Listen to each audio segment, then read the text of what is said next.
Okay guys, I'm here today with Magid Hage, huge honor for me. And guys, Magid this week is shooting an entire instructional that he calls the abstract arm locks, which is all about the weird arm locks that you can find in Jiu-Jitsu.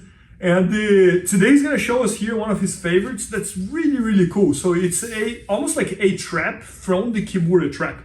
And you guys will see what's gonna happen here, and it's super nice. So let's do it. Yeah, so just to explain how I started coming up with this arm lock, like when I kind of put the gi away a little bit to focus a lot on no-gi tournaments, I had the baseball choke in the gi. Yep. That was a submission that I could do from a bad position, right?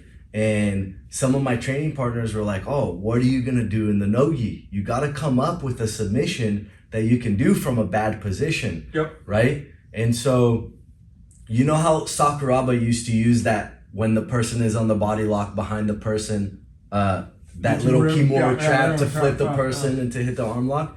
So based off of watching those videos, I came up with this straight arm lock off of the kimura trap while the guy's hugging your hips. And dude, it's so crazy because naturally in the no-gi, the guy always wants to get the underhook. I started coming up with a bunch of crazy setups for this arm lock that I'm gonna cover in my instructional, that the person lets you do the arm lock because they think they're taking your back, you know? But then right before they take your back, they get stuck in the, should I climb? Oh, my arm's straightening now, in this little spot where it feels weird, you know? And I hit this in the last ADCC trials that I did in Vegas. And it was funny because every time I do it, my coaches kind of freak out, you know? They're like, oh, is he gonna get it, you know? And the kid tapped, but you could see the look in the video, the look on the kid's face, like he has my back and his arm's straightening out and his arm's bending and he's like, I don't want to tap. And he even tries to reach for my neck to get the choke, and he's like, and taps on my chest. No, there's nothing worse in Jiu-Jitsu than feeling that you're in a great position. Exactly. And it's the reverse. You're getting tapped from that great position that you thought you were. Exactly. And I wanted to make something, to develop something in the no-gi that gave me that same sensation as the baseball choke when people pass my guard. And they're like, oh, I'm in this spot, nothing bad can happen. Boom. Yeah. You know? So the way that I set it up in the trials, I'm going to show you a couple setups, but just to talk about the way that I set it up in the trials, because this is a very common thing. This is 100% you're doing the move, I'm doing a counter, right? The way that I set it up in the trials was I was here in like a De La Riva guard, and the kid started to shoot this deep De La Riva, got me to turn around, and then put this hook in. And he was about to take my back, right? And when he sat up and grabbed my hip right here to pull me down, before he kicked me away and pulled me down, I fell back and had the kimura trap on him. Okay. You see? So now, if I hold this arm, turn it a little bit. If I hold this arm tight right here, try to climb to my back. Try to get this rear naked choke right here. It's hard because I gotta let go this grip. Yeah, and then try to go. Even then, try to go. Try to go. It's hard. You're stuck here, right? Because this elbow can't move.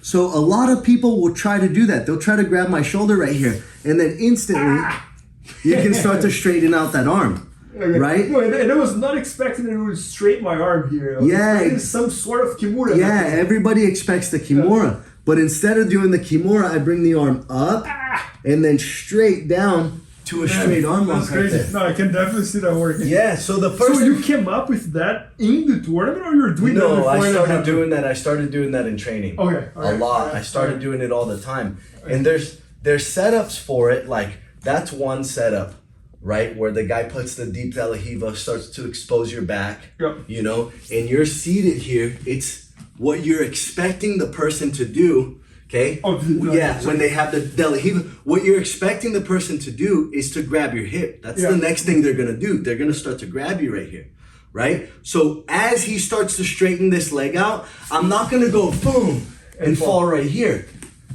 I'm gonna go hips on top of his chest so that I can capture that arm. I'm gonna go here. Got it. You see, right when you go to hug my hip, I help you a little bit. right? But now Like I want to fall on top of my tricep here, so that, watch what happens. I can pin your arm right here with my weight. Stuck. I'm not even holding it, but it's stuck, right? And I keep that kimura trap. Sometimes the guy will hold his hands, hold your hands. Sometimes the guy will hold his hands, and you can start to use, to break this grip, I like to use my top leg here on Bernardo's top arm to kick his grip off. Yep. You see that? And then I can start to straighten out his arm. Man, it's really freaking tight. You know, and sometimes hold that grip again. Sometimes you can just start to hip forward to make some space and then kick his hand right here. Boom. Yep. And then straighten out his arm. Man, that's beautiful.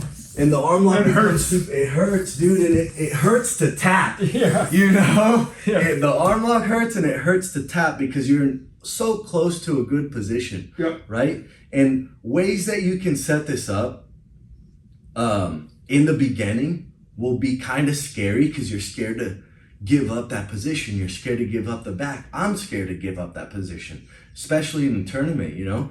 But sometimes you can't avoid it. Yep. The guy's gonna take your back. Yep. The guy's gonna get the underhook. I'm sure that right now now you're developing other ways as well to do that, even when they actually went to your back from different positions. Exactly. So one of the ways to make the guy expose that arm very easy is from like when Bernardo's in a seated guard, right?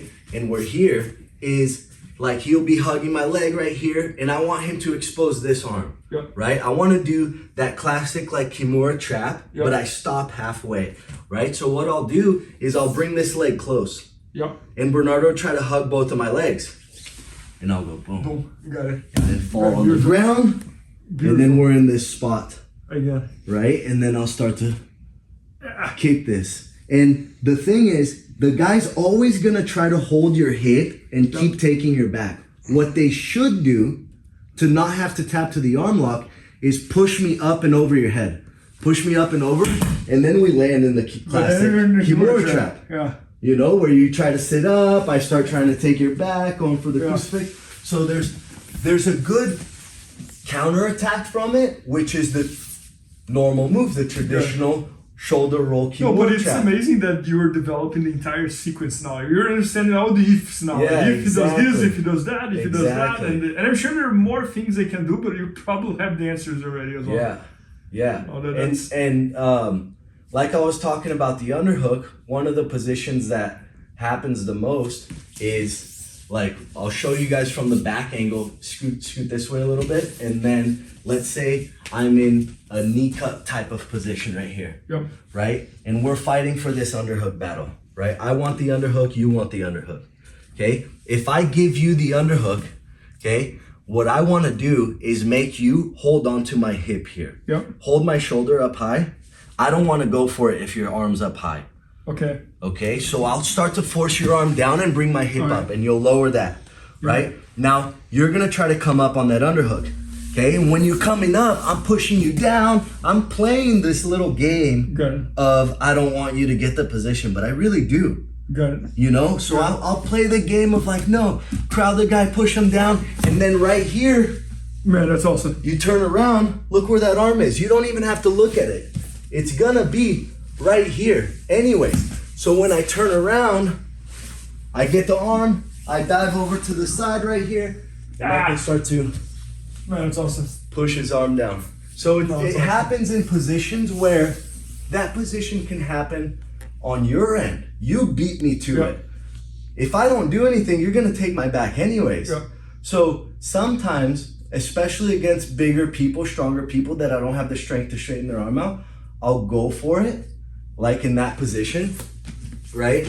We'll be here, you get the underhook, I'll turn around. When I go for it, I'll just roll over. And you go to the traditional kimura trap. That's awesome. Because they don't want to land in that spot. You know? Man. Oh, this is really, really cool. So there's cool follow-up attacks to get to different kinds of positions as well. No, and it's fun to watch your game from the outside because, for example, you developed the baseball choke, right? Which became like the best baseball choke in Jiu-Jitsu and this and that. And it almost feels like every position you develop has the same principles. I know. Like, comes from that spot, the guy thinks he's doing well, and that, and then you figure out all the minimum details to make sure that you don't lose the submission anymore, and then you... Yeah, it's a very counterattack based game, you know, and I think that when you're fighting somebody that is also at your level, whatever level it is, blue belt, purple belt, right? Black belt, high level.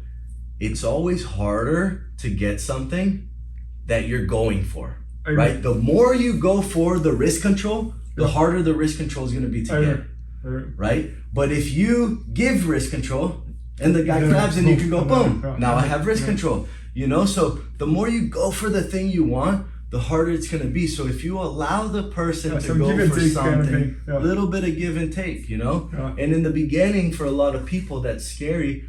But every jiu-jitsu professor expresses that. You give a little, you take a lot.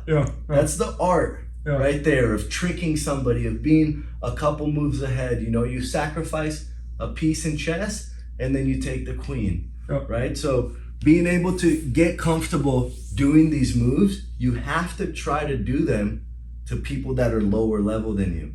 Because what happens, if you're a black belt and you do this to a blue belt and it doesn't work and he takes your back, he's not going to tap you out. You're going to get out of the back anyways, right? So you don't try to do this to somebody that's better than you right away, right? You start to practice a little bit, and then you start to get comfortable with it, and then you start to climb up, and the next thing you know, you're going to do this to somebody that fucks you up anyways. He's going to take your back anyways. The guy's better than you, and then you land in this arm lock. You know, and that's really, really cool. Started getting so good at doing these setups to like purple belts and brown belts that now when I do them to black belts, like some of the setups, they start laughing, you know? They're like, oh my gosh, bro, I totally was like laser focused on taking your back, didn't expect it at all. I can picture you training with Glover and he going to your back and you're like, coming. No, that's awesome. No, but anyways, so guys, Magid just started streaming an entire instructional this week that's called the abstract arm bars. Pretty much where he finds arm bars and arm locks from everywhere in Jiu-Jitsu. And you guys can just see one of the amazing examples here. Make sure to check that out at bjjfanatics.com. And I hope by the time you watch it, it's already there. So thank you, Magid. Thank you, Bernardo. Thanks. Please help me out to grow my YouTube channel. Just click subscribe. And to watch more videos, just click under see more videos. I hope you enjoyed. BJJFanatics.com. Use the promo code YouTubeFaria to get 10% off any instructional video. Improve your jiu-jitsu faster.